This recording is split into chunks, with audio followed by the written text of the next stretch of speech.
আমি বিগত একটি সভায় বলেছিলাম যে আমাদের এখন পর্যন্ত শুরুই হয় নাই। নতুন এক শিশু আসবে, নতুন এক শিশুর জন্ম হবে, আর সেই শিশু জন্মলগ্নে মায়ের যে ভূমিষ্ঠ হওয়ার, যে সন্তান ভূমিষ্ঠ হওয়ার বেদনা, গর্ভ বেদনা হবে, সেই বেদনা আমার বাংলা মাতার বেদনা উঠতে পারে। সেই বেদনার সময় আমাদেরকে পাশে থাকতে হবে।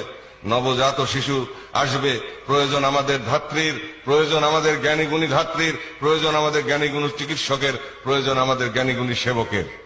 আর সেই সেবক তৈরি করার নিরলস প্রচেষ্টায় কেবলাজান হুজুরের আদর্শে আদর্শিত হয়ে, কেবলাজান হুজুরের শিক্ষায় শিক্ষিত হয়ে, কেবলাজান হুজুর প্রদর্শিত পথে আমরা পরিক্রমণ করে, কেবলাজান হুজুরের প্রদর্শিত পথে আমরা চলে, আমরা সেই পথেই লক্ষ্য অর্জন করতে চাই।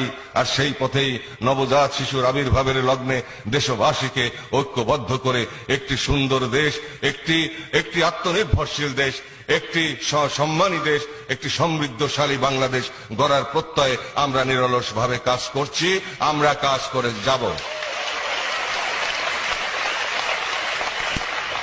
খানিকক্ষণের মোহে মহান্বিত আমরা নই, আমাদের প্রয়োজনও নাই, কিন্তু যেই পরিস্থিতি, যেই প্রক্রিয়ার মধ্যে ঘটনা প্রবাহ চলমান, তার ফলাফল